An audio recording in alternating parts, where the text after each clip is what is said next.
Hello dear students, myself Ravindra Dwivedi. बच्चों, आपके लिए एक क्वेश्चन लेके आया हूँ जो आपको बेनिफिट पहुँचा सकता है जेईई और नीट एग्ज़ाम के लिए। क्वेश्चन क्या है उसको मैं स्टेट कर देता हूँ। ये अरेंजमेंट ऑफ कुछ ब्लॉक्स हैं A, B and C. Okay, so इसमें ए ब्लॉक का जो मास है that is 8m and B block का मास 2m है। और ए ब्लॉक जो है वो बी ब्लॉक के कॉन्टेक्ट में है और ए और बी के बीच में जो फ्रिक्शन है, जो फ्रिक्शन कोएफिशिएंट म्यू दे रखा है, और बी ब्लॉक और हॉरिजॉन्टल फ्लोर के बीच में स्मूथनेस है, कोई फ्रिक्शन नहीं है। तो कुछ क्वेश्चन ये है बच्चों कि इसमें सी का मास बताना है हमें, ताकि जो ए ब्लॉक है वो बी के रिस्पेक्ट में रेस्ट में रहे, मूव ना करे। क्वेश्चन मैं फिर से रिपीट कर देता हूँ। We have to find the mass of C such that block A remain stationary with respect to B all the time during the motion. Understand? So क्या है ये क्वेश्चन, समझ आ गया होगा आपको। तो हाउ वी कैन प्रोसीड। सबसे पहले तो बच्चों हम एक काम करेंगे, इसको सिस्टम मान के इसका एक्सेलेरेशन फाइंड आउट करेंगे। तो सिस्टम किसको माने जाएगा, इसको पूरे को सिस्टम मानते हैं। अगर मैं पूरे को सिस्टम मानता हूँ तो जो नेट एक्सटर्नल फोर्स आएगा डाउनवर्ड्स वो सी में आएगा mcg। कितना आएगा? mcg that is downwards.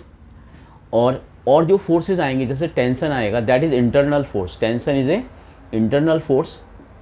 और जो कॉन्टैक्ट फोर्स आएगा between B and A, this is also the internal force. जितना नॉर्मल एक्शन ग्राउंड बी को देगा उतना ही ग्राउंड बी ग्राउंड को देगा, तो ये इंटरनल फोर्स है। ऐसी रिएक्शन फोर्स जितना बी ए को देगा उतना ही ए बी को देगा, तो ये इंटरनल फोर्स होने की वजह से सारे फोर्सेज कैंसिल आउट हो जाएंगे। एक्सटर्नल फोर्सेज जो होगा वो हमारा सिर्फ ये होगा mcg।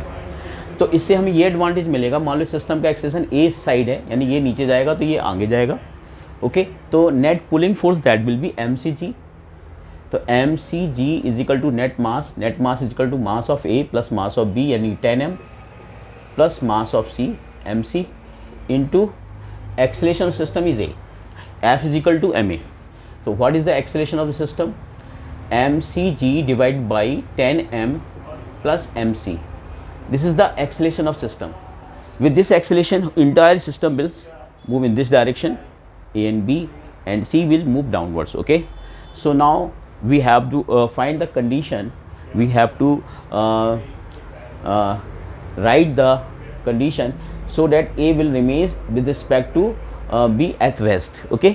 तो चलिए ए पर हम FBD बना के देख लेते हैं, तो आपको कुछ यहाँ से पता चल पाएगा। ए का FBD बनाएंगे तो फोर्सेस कौन कौन से आएंगे। एक तो ये कॉन्टैक्ट फोर्स आएगा R, जो इसने B ने दिया है इसको, और इसका जो आएगा एक फोर्स आएगा नीचे की डायरेक्शन 8m इंटू जी। 8m इसका मास है इंटू जी डाउनवर्ड्स।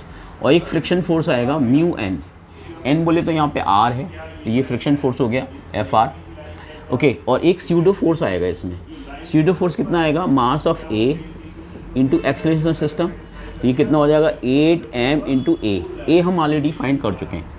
अब हम चाहते हैं कि ये जो ए ब्लॉक है ये बी के रिस्पेक्ट में मूव ना करे, यानी कि आर जो है वो इसके बैलेंस होना चाहिए, यानी एक्सिस की तरफ फोर्स होना चाहिए वो 0 होना चाहिए, वाई एक्सिस की तरफ भी फोर्स क्या होना चाहिए 0 for A to B at rest. अगर ए हमारा रेस्ट में रहेगा विद रिस्पेक्ट टू बी तब हम ये फोर्स बैलेंस कर सकते हैं। तो आर को हम 8m इंटू ए कर देंगे, तो आर हमारा हो जाएगा 8m इंटू ए हमारा क्या है mcg upon 10m plus mc, ये हमारा r हो गया। और r यहाँ पे जो म्यू आर होगा वो बैलेंस हो जाएगा 8m इंटू जी से, 8m इंटू जी से। अब आप देखोगे इन दोनों को अगर मैं डिवाइड कर देता हूँ, ये हमारा सिग्मा fx इजिकल टू 0 से आया और ये सिग्मा fy इजिकल टू 0 से आया, तो दो इक्वेशन बने। अगर हम इसको डिवाइड कर देते हैं तो ये आ जाएगा 1 upon mu is equal to 8m से 8m कैंसिल आउट हो जाएगा, g से g कैंसिल आउट हो, mc upon 10m plus mc। और अब हमें क्या निकालना है? mc फाइंड आउट करना है ताकि ये सिस्टम रेस्ट में रहे। तो यहाँ से अगर हम क्रॉस मल्टीप्लाई करेंगे तो क्या आएगा 10m plus mc is equal to mu mc। तो अगर हम mc को कॉमन ले लेते हैं तो mc की जो वैल्यू आएगी यहाँ से वो आएगी 10m upon mu minus 1, 10m upon mu minus 1। Okay, 10m upon mu minus 1। तो हम यहाँ से ऐसा कर सकते हैं कि ये वैल्यू आ गई हमारी मास ऑफ ब्लॉक सी की। ठीक है, तो इस तरीके से क्वेश्चन होगा बच्चे ये। तो आपको ये चीज़ समझ आ गई कि किस तरह से हम ये क्वेश्चन कर पाएंगे। तो hope you understand. Thank you.